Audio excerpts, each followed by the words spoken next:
Son Excellence, Monsieur Volodymyr Zelenskiy, président de l'Ukraine.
Mr. President, welcome home. As a Greek, I come from a tradition where war was not glorified but understood, where theater did not entertain but reveal, where truth was sung on stage because the wounds were too deep to name in prose. And so, I turn to the voices of our ancient dramatists, those who 25 centuries ago knew what we are once again forced to confront today. Euripides wrote, "What else is war but the suffering of the innocent?" Sophocles warned, "The long day presses hard on the heart of the brave." And Aeschylus, who fought at Marathon, told us we must suffer, suffer in truth. These are words and not relics. They are today the daily reality of Ukraine. For over 1,200 days and nights, the people of Ukraine have endured not only explosions, but the silence that follows. Not just losing your home, but the quiet pain of seeing the world scroll past horror.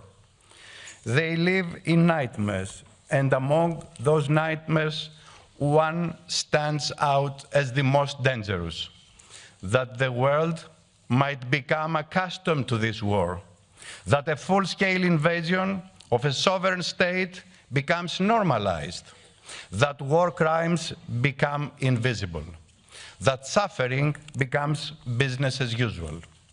But this assembly, this council, was created to stand precisely against such moral erosion. This assembly took the initiative through a long and difficult session in which I had the privilege to participate to expel the aggressor from the Council of Europe. To this day, we remain the first and only institution globally to have done so. The special tribunal is an idea born in this hemicycle. And today, Mr. President, we place a few quiet signatures on paper. Simple gestures, almost routine, but they carry the weight of a continent and the voice of a people who have suffered in silence. This agreement is more than a legal document. It is a forge. It is where law meets memory and where steel meets justice. You, Mr. President, were not born in a palace or a capital. You come from Kryvyi, a city forged in the heat of mines and metallurgy. There people know what steel is, not just as a material, but as a character. And here in Strasbourg, a city that once lay on the front lines of Europe's wars and now hosts the instruments of peace, still become statues. The ink that flows today is not soft. It is tempered like iron by courage and memory. The Greeks taught us a timeless lesson. First come hybris, the arrogance of unchecked power, followed by atis, blindness, when impunity masquerades as strength, until nemesis restores balance. not through vengeance, but by setting limits. Above all stands justice, not as a punishment, but as a memory, as law, and as the true beginning of peace. It is why they founded Arios Pagos, the High Court for crimes of blood. There where law replaced vengeance. Reason spoke louder than rage. Justice, as a goddess, walked silently, a silent but unstoppable force of history.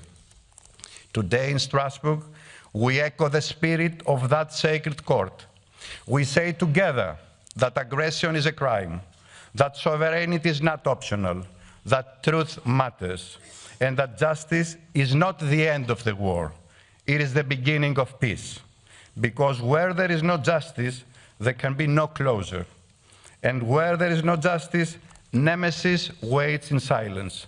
Mr. President, I now invite you to address our Assembly.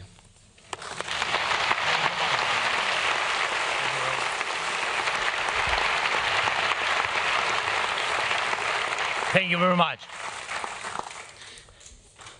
Slava Ukraini!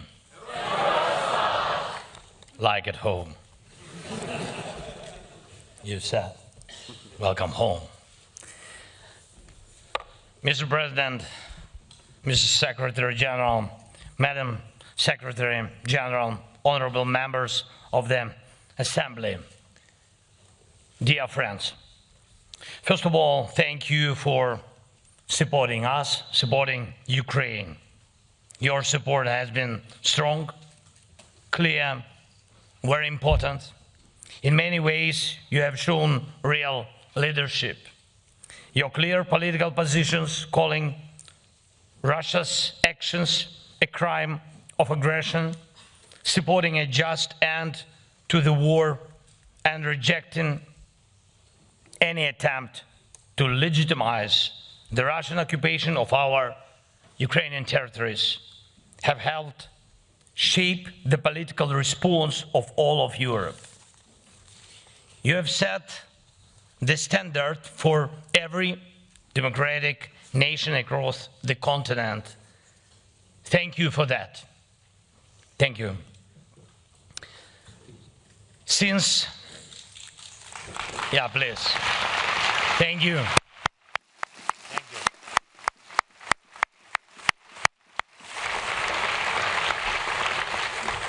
Since the start of the full-scale invasion more than 3 years ago, the Parliamentary Assembly of the Council of Europe has adopted almost 30 resolutions in support of Ukraine.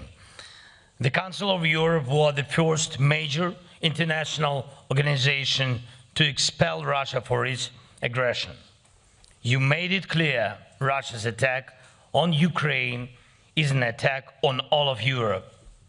And that's exactly what it is. It's a war against our shared way of life, a way of life that changed Europe for the better.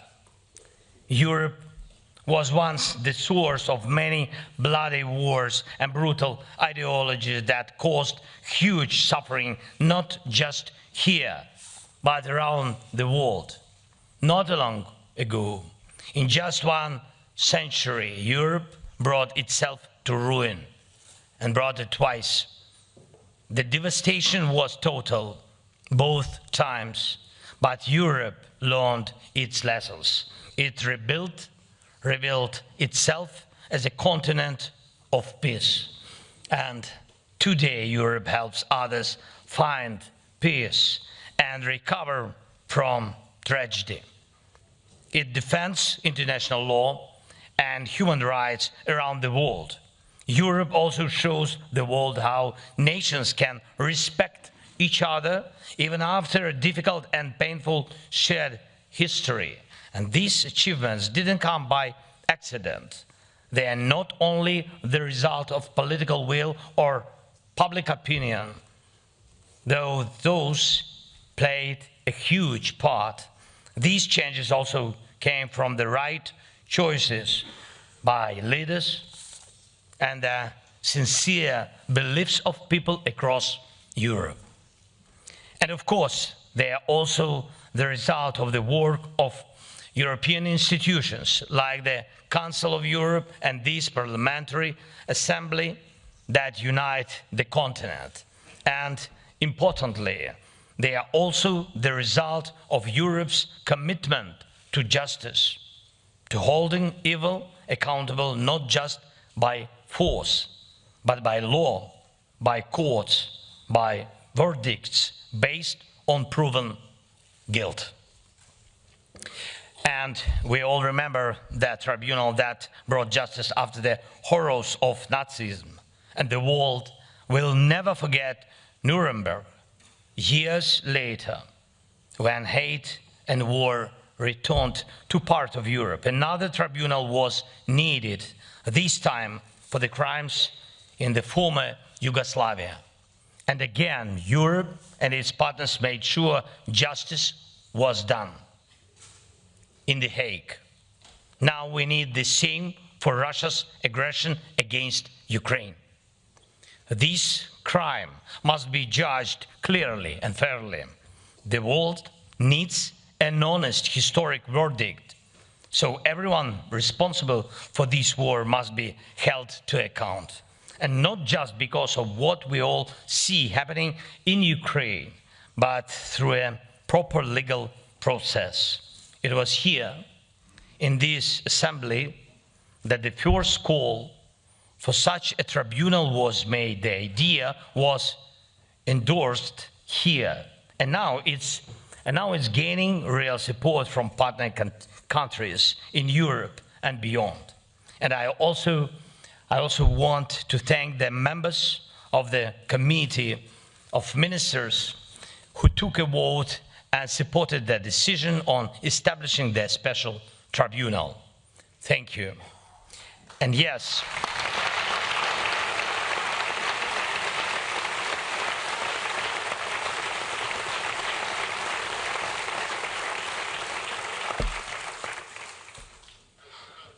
thank you. Yes, there is still a long road ahead, and really we know it. Today's agreement to create the tribunal is just the beginning, and now we must take real steps to make it work. And it will take strong political and legal cooperation to make sure every Russian war criminal faces justice, including Putin.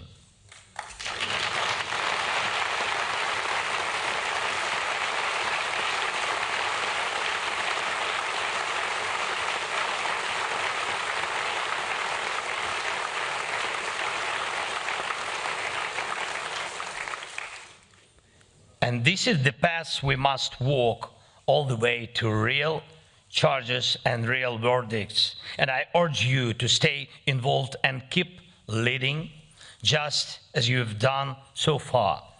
Some people, and understandably so, ask, what can a tribunal really do?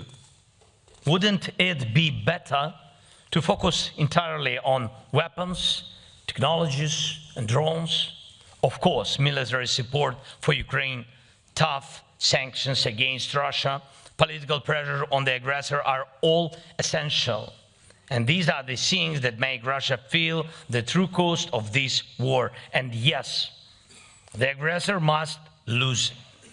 And we are working on that. Ukrainian lives must be protected. And I thank everyone who supports our defense. But justice matters too. And it must work so that war criminals have nowhere to hide. Not in Europe, not anywhere. Justice must work in a way that makes it clear to anyone planning such crimes of aggression, that accountability is certain.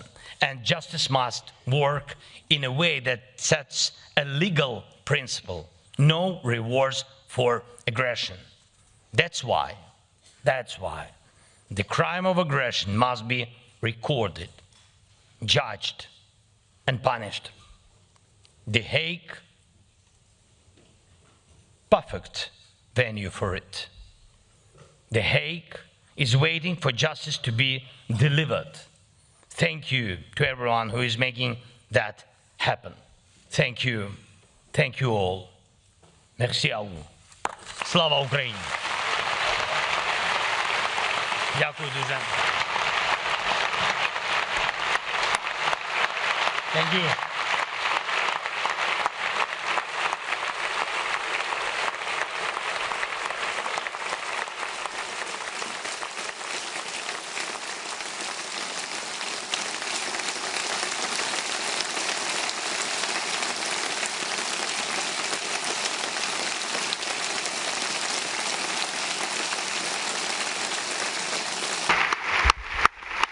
Thank you, Mr. President. Thank you, Mr. President. Dear colleagues, President Zelensky has agreed to answer questions as the procedure is in this assembly. I will start with the leader of the Socialist, Greens and Democrats, Mr. Frank Zwabe. Frank, you have the floor. Mr. President, dear Mr. President Zelensky, thank you very much for your speech, and thank you very much for your leadership, not just for Ukraine, but to be an example for all the countries in the free world. I would like to assure you the full support of my group, of the Socialists, Greens and Democrats, for Ukraine and for your work.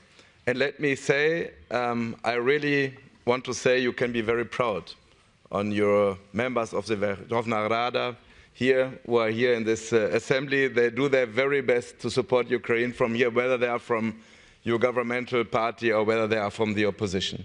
And I know it's a difficult, very difficult time for yourself, and it's a not easy day for you as well. I hope you feel the strength from this parliamentary assembly to support you and Ukraine.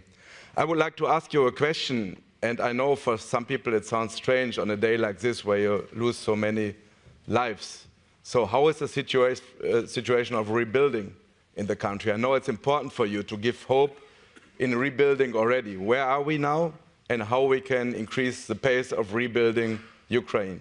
Slava Ukraini. Thank you, Frank. Dear President, would you like to respond?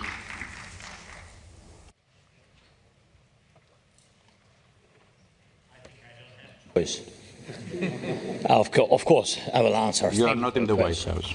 Thank you so much. First of all, I'm very thankful to all the parliamentarians here and, of course, to all the Ukrainian parliamentarians. And I think that we have one big opposition and one big enemy. This is Putin.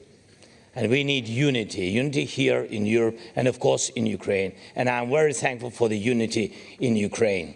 Thank you. It helps a lot. Thank you so much. Then you said, of course, it's under leadership of Ruslan in Parliament, in Ukrainian Parliament, of Ruslan Stefanchuk. I'm very thankful. He's very strong man, and he's very big man, big and strong. But he has very big heart, really. He has very big Ukrainian heart. It's very helpful. About reconstruction, really, this is not, I can say it's an urgent question, because reconstruction is not only a strategic question, it's a tactical question. We have a lot of damages after each winter because of huge attack of Russians, because of, hundreds of drones per night. So it's about dozens of thousands of drones attacking our infrastructure each winter. So there is a tactical reconstruction which goes every day. And of course, we need your support. We need involvement of your businesses, private sector. They give jobs, and we need financing of different institutions. This is when you invest during the war. I think this is, maybe it's more important than even after, because you believe in independent Ukraine, you believe that Ukraine will prevail. And that's why it's so important to come now to Ukraine, to invest now to Ukraine, to invest not in dream, in real Ukraine, to help our people. And about the strategic program, that we will have very good meeting on the 10th and 11th of July, the closest period of time in Italy, under the leadership of, this time in Rome, under the leadership of our good friend of Ukraine, Prime Minister of Italy, Giorgia Meloni. And we will have meeting with the leaders there, and we will not only speak. This is very good result for these years meeting. It will be really a lot of projects, and we will sign these documents, contracts, and I hope that we will do it. Thank you. Thank you, President. On behalf of the European People's Party, the leader of the group, Mr. Pablo Hispan. Pablo, you have the floor. Thank you, President. Distinguished President, welcome to the Parliamentary Assembly.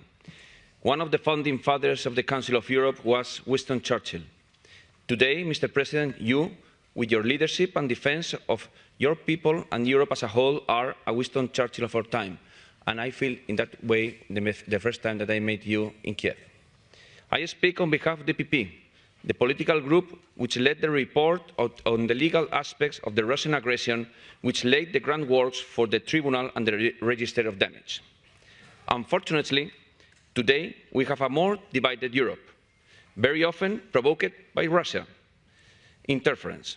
We have countries which lack the political or military commitment to adequately support Ukraine on the one hand and to prepare for our defense and security on the other. The EPP believes that the fight of your country is our fight. What could be the consequences of these divisions for the brave people of Ukraine? Thank you, Pablo. Dear President, I know that now that you want to respond.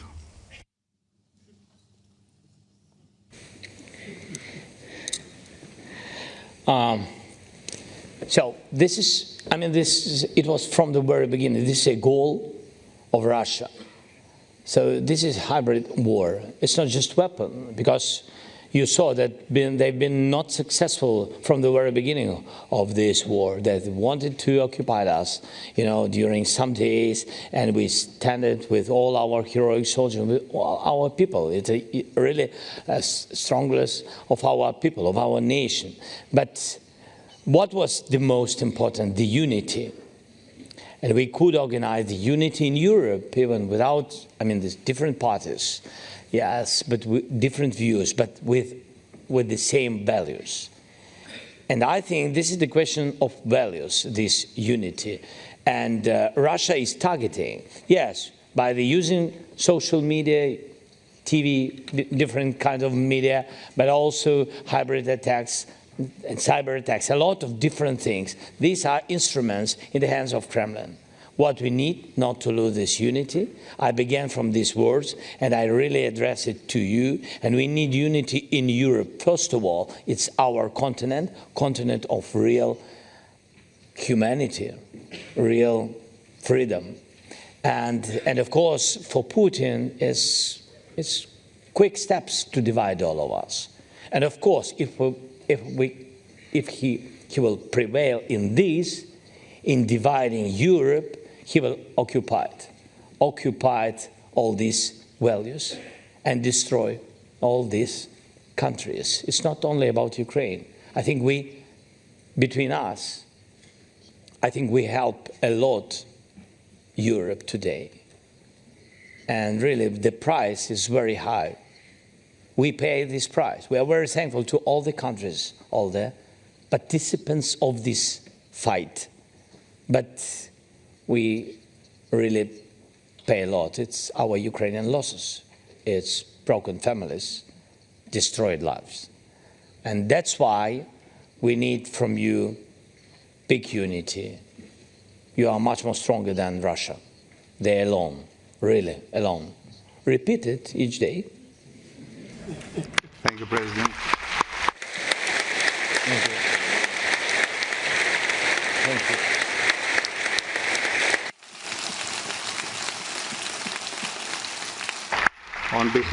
On behalf of the European Conservatives, Patriots and Affiliates, Sir Christopher Chop.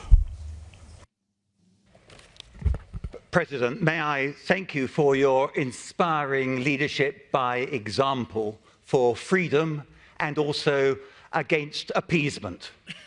It is so important that Russia is defeated and that full democratic sovereignty is restored to the whole of Ukraine. To that end, what do you want us to do to help? Do you want us, for example, to provide a more military assistance? Do you think we are doing enough in terms of sanctions against Russia?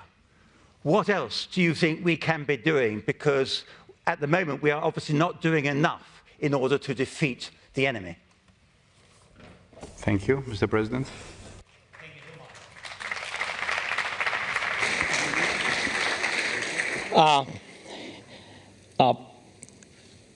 It was an important signal from the very beginning of full-scale invasion, your support. Yeah, political support, yes, but it's steps, you know, one by one. Then we needed, after political supports and voices, what is extremely important now also, we needed very much military support. So it was like an urgent help to survive. And then, when the war is not short, we needed very much to decrease the economy of Russia, because they pay for this war. They increase their production each day. They are bigger for today than the production of Europe. By the way, whole Europe, including EU and other countries, UK, Norway. So this was very important. And I think this is the time when we have to put pressure, do everything what we can, of course, with military support, but military is to stand. But to decrease Russian appetite, it's been to put sanctions as strong as possible. Banking, energy, and of course, on components for their defending sector. It's very important. And it comes always with, it's a pity, it goes to European, Asia, China, even Taiwan, and other countries where businesses really, sell components, and then Russia uses big number of missiles attacking us. Without these components, they can't have such huge number of missiles. Sometimes really countries, they don't know, the private sector, they really don't know that they sell to Russia. Of course, they don't want to sell. For example, in Europe and other countries, they don't want. But we have to focus on it. We have to think. We have to be cautious and smart. Yes, and to look where it goes. And this is very important, not to help, in any case, Russia to increase this war. And you said what else? I think, what else? Do you know President Trump? We have heard of him. We need strong connection with him. We need Europe. I think we need unity between Europe and the United States, and we will prevail. Thank you. Thank you, President.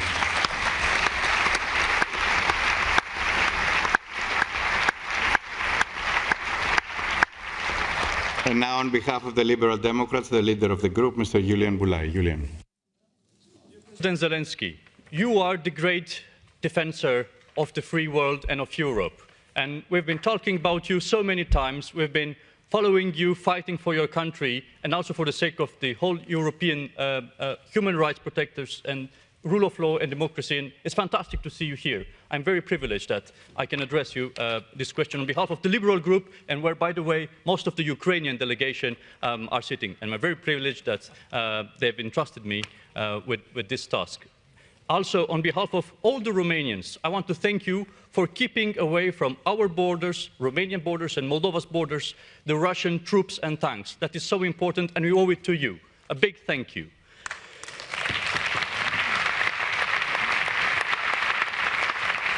Now, Mr. President, no peace without accountability and justice. Nobody is above the law, no matter how high Mr. Putin and his accomplices sit. No peace agreement that would normalize occupation of Ukrainian territories. This is the firm position of the ALDE group in this assembly. And now, my question is, what would you like to see the progress on the treaty you have just signed by the end of the year? And what message should we bring home to our people, our parliaments, and our governments? Thank you. Thank you, Julian. Mr. President, you have the floor. Thanks so much. The last thing about what deal? Sorry.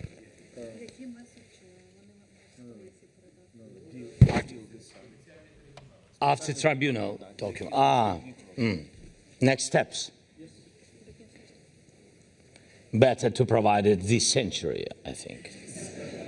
This, I think, the main signal. What can I say? This is a big. First of all, this is a very strong instrument, and I mean this. We need judicially, and I think that this is really the first time such strong judicial recognition.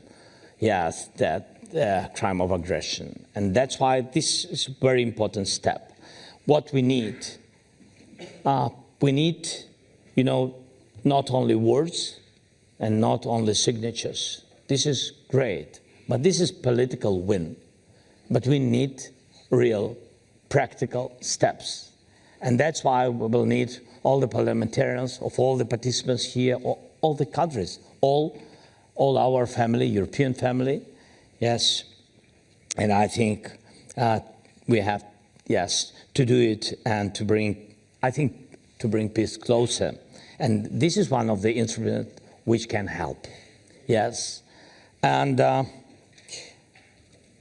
I thank you for all the words you said from the very beginning. And I really wanted, I'm not sure that I have rights for these words, but anyway, I will tell, because we are in war. And I want to tell you, I want to congratulate your country with a very important choice. That's it. Thank you.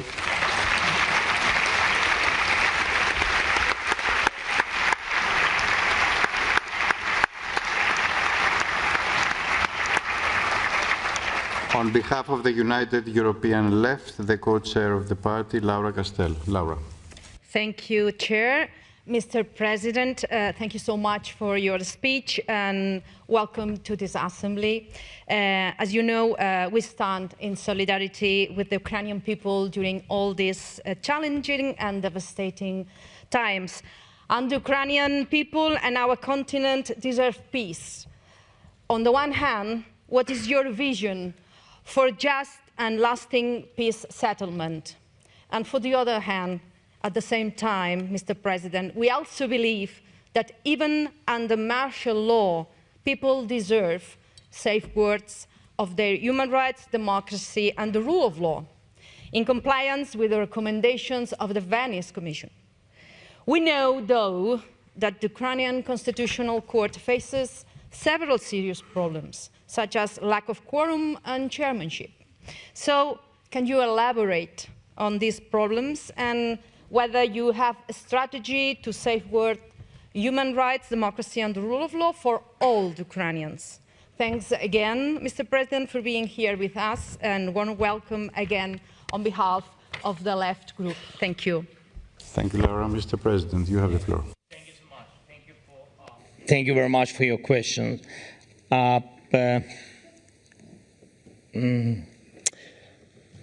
The first part was about, sorry, it's a little bit late. It was about peace. So I think that we had a lot of different documents, yes, and we can share different views. And there are some views which I don't want publicly share because Russia will know about it, and that's why it's not good. But what is very important, now we have to focus on instruments which will pressure Russia and put them to the table. We can say negotiations or talks or dialogue, but anyway, to the beginning of a way without weapons. Russia doesn't want it, but, you know, without any kind of ultimatums. This is very important. If we speak about peace talks, it's not peace ultimatums. Because freedom for us, and I think we showed it from the very beginning of this war, freedom doesn't have price. We don't sell it, and don't sell our independence. That's it.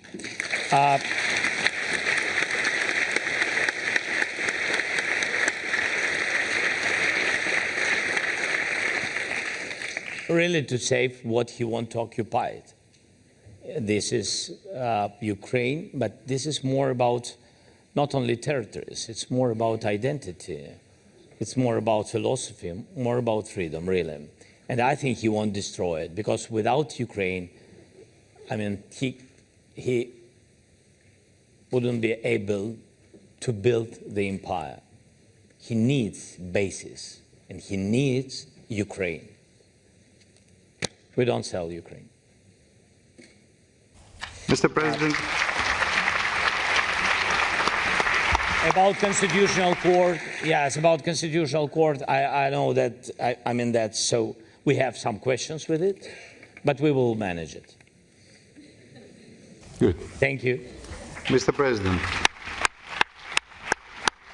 we may have offered you just a cup of coffee, but I believe a lot. Greek coffee, yes. I didn't mention it because I said a lot about Greeks in my country, so. And I believe some hope, but be sure a lot of support, and a support that it is unconditional.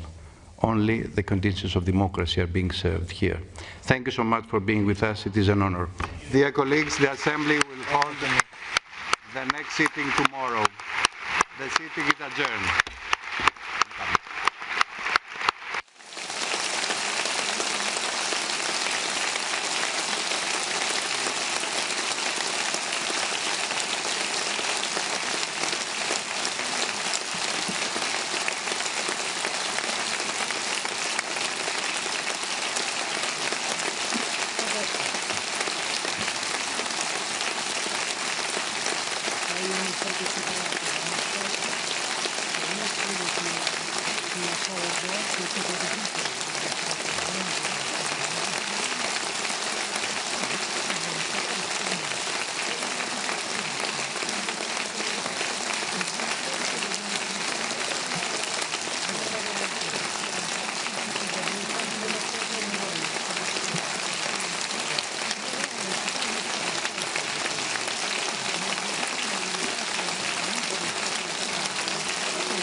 Say goodbye to you here. The Secretary General will accompany you.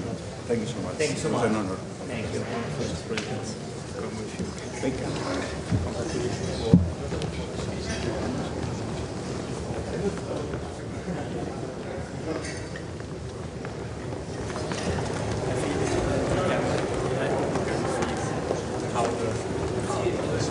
Please.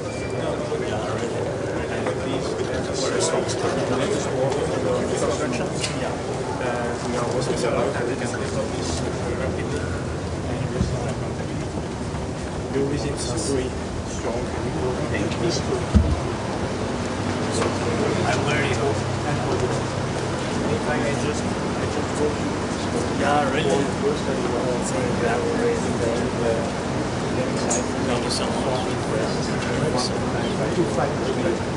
Thank you so much. Thank you so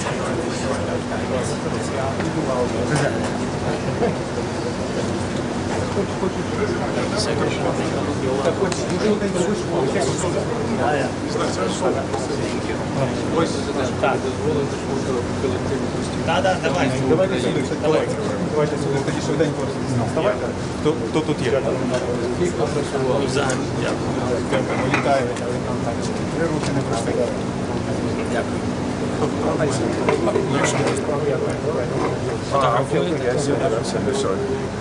Плівка є? Дякую. Дякую дуже. До зустрічі. До зустрічі. До побачення. Secretary again. Thank you so much. All the best. Щасливо.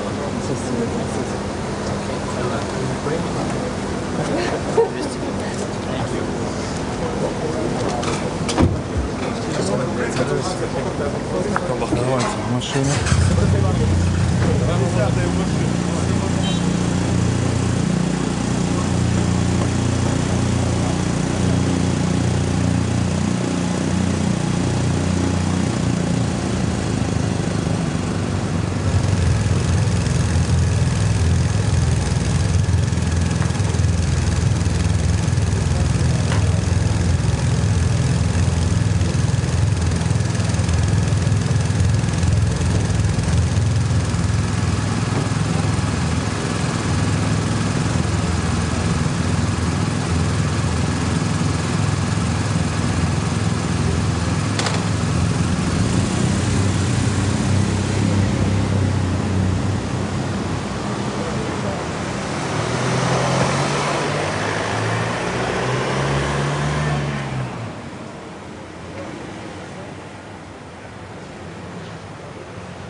Nice on Monday.